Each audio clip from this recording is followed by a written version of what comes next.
Je veux sortir de ma zone de confort, comment je vais faire? Donc du coup, j'ai deux solutions qui s'offrent à moi. Soit je vais d'un coup comme ça c'est fait, soit j'y vais étape par étape. Mais je sais pas trop. Ça dépend de ma personnalité, non? Comment est-ce que je vais faire? Dans cette vidéo, je vais vous livrer en tout cas, selon moi, comment il faudrait faire pour réussir à sortir de sa zone de confort, mais surtout à pouvoir le faire régulièrement.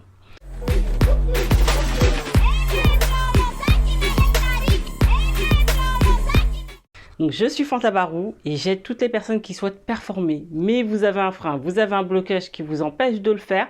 N'hésitez pas à me contacter, je vais pouvoir vous accompagner pour pouvoir réussir à performer et atteindre le plein potentiel. Donc, vous avez tout dans la description. Comment on fait pour sortir de sa zone de confort? Il y a une phrase qui ressort souvent, c'est « voyez grand ». Pour moi, elle est claire. Voir grand, ça veut dire avoir un objectif qui est ambitieux. Quand les personnes souhaitent sortir de leur zone de confort, ils se disent « il faut que je vois grand, donc il faut que j'y aille ».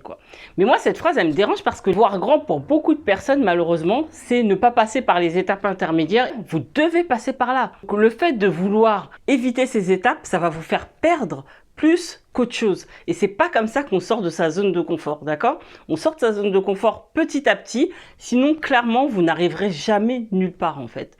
Et moi vraiment je conseille d'y aller étape par étape. À chaque fois que je suis en séance de coaching, je dis toujours ok, je vois très bien où tu veux aller, mais on va y aller étape par étape. Si tu n'as pas l'habitude de faire quelque chose, je vais pas te faire passer du point A au point Z directement. On va y aller étape par étape, ne t'inquiète pas.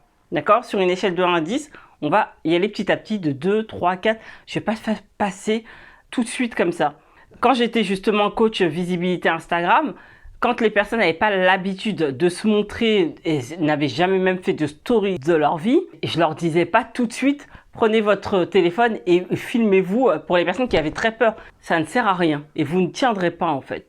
Et moi, ce que je veux vous faire passer avec cette notion justement de sortir de sa zone de confort, c'est de réussir à le faire que ça dure dans le temps. Parce que si vous passez par un moment de douleur, on va dire intense, croyez-moi, vous n'aurez plus envie de sortir de votre zone de confort. Je vais vous raconter une histoire. J'ai un ami qui fait de la course de fond. Et un jour, il a décidé de faire le marathon. Très bien, objectif fixé, il va faire le marathon.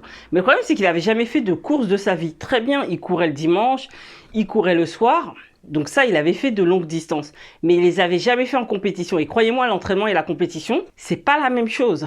Clairement, ce n'est pas la même chose. Donc, il s'est dit, moi, je suis quand même assez entraîné, je vais y aller directement. Il a été directement. Alors, très bien, il a tenu la course, mais il a tellement souffert que pendant plus d'1 an, il n'a couru aucune course. Et je lui disais souvent, fais au moins une course de 5-10 km. En plus, tu n'as jamais connu. Mais il était tellement écœuré par la course du 42 qu'il n'a pas voulu, en fait. Et pendant longtemps, il a eu du mal à le refaire. Alors, il a fini par le refaire, mais après de longues années.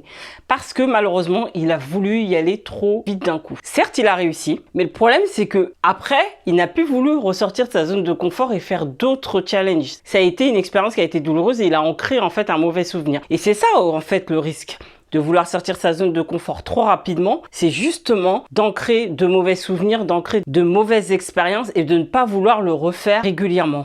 C'est dommage. S'il avait fait le 5, le 10, le semi-marathon, avant d'entamer le marathon, qu'il a été capable de faire, il aurait pu en faire plus régulièrement et prendre du plaisir. Alors que là, ça l'a cassé et pendant longtemps, il n'a pas pu en refaire. Et c'est ça justement que je ne veux pas qu'il vous arrive, c'est de vouloir sortir de votre zone de confort trop rapidement et de ne pas réussir à faire d'autres challenges derrière, d'autres expériences qui vont vous apprendre énormément. Les challenges, c'est la vie. Donc vous devez réussir à sortir de votre zone de confort régulièrement, mais faites-le petit à petit. Évitez de vous dire je vois grand. Voir grand veut dire ne pas passer par les étapes intermédiaires. Non, ça veut pas dire ça. Ça veut juste dire que vous avez un grand objectif, mais que les étapes intermédiaires elles existent et que ça serait dommage de vous passer de ces étapes et de vous écœurer de ne pas tenir dans le temps. Nous, ce qu'on veut, c'est tenir. Ce qu'on veut, c'est performer. Et la performance, c'est aussi dans le temps. Donc, soyez indulgents avec vous. Passez par les étapes intermédiaires. Prenez votre temps et ne vous écœurez pas. Ça ne sert à rien. Si vous voulez vraiment performer, encore une fois, vous dépassez plus, passez par les étapes intermédiaires et vous verrez que cette zone de confort, elle s'agrandira de plus en plus et vous serez capable de faire de plus grandes choses dans le futur. Donc, dites-moi en commentaire ce que vous en pensez par rapport à la zone de confort. Est-ce que vous préférez y aller franco ou vous préférez y aller étape par étape, petit à petit? Votre mental, il est avec vous, il n'est pas contre vous.